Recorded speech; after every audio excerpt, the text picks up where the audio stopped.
যে তোমার সব থেকে ইম্পর্টেন্ট রিলিজ এবছরে, সেটা আমার কাছে কেন ফোন এলো? তুমি আসাতেই স্পেশালটা হলো, এটাও সত্যি। এবারে আমার প্রশ্ন, ওকে আমি আমার মনে হয় 31 ডিসেম্বরকে 31 ডিসেম্বরকে ডিসেম্বরের সকালে আমি ওকে ফোন করেছি। আমার মনে হয় তুমি থাইল্যান্ডে ছিলে। হুম। হ্যাঁ, এবং ও আমাকে 30 সেকেন্ডে, 1 সেকেন্ড বেশি না, হ্যালো শোনো আমি একটা ছবি প্ল্যান করছি, তুমি করবে কি করবে না? বলো গল্প নেই, ডিরেক্টর আমি। বলো তুমি ভালো ডিরেক্টর তো? বলে আমার ছবিগুলো দেখে নাও, অন্যরা ডিরেক্ট করছে, তুমি ভালো ডিরেক্ট করতে পারবে তো? বলে হ্যাঁ হয়তো করে নেবো, ঝোলাবো না তোমাকে। তো ঠিক আছে, আমাকে অ্যাকসেন্ট দাও।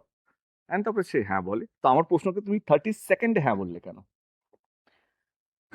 ফোনটা যখন এলো, হুম অফারটা যখন এলো, হুম তখন ভাবলাম নট সো ইনোসেন্ট ফেস হুম এর কাছে যখন দেবের ফোনটা এলো। স্লো ক্ল্যাপ, এক গোল খেয়ে আছি, দেবো সব সো দেবো। এই আমরা সব আমরা এখন ব্যালেন্স আমরা হয়ে কিন্তু যাবো। সেম টিম এখন। আচ্ছা আচ্ছা আচ্ছা, সেম ঠিক আছে। টিমে গোল করে দিলে তো আচ্ছা, হবে না। নট সো ইনোসেন্ট হ্যাঁ, face not K. So innocent ফেসের কাছে যখন ফোনটা এলো, হুম তখন নিশ্চয়ই কোনো একটা যুদ্ধে নামতে হবে। হুম হুম ছোটবেলা থেকে তো অনেক যুদ্ধই করেছো। হুম। সো না হয় ও তুমি দেখেছো না না হয় এই যুদ্ধটাতেও তোমার সাথ দিলাম। কোন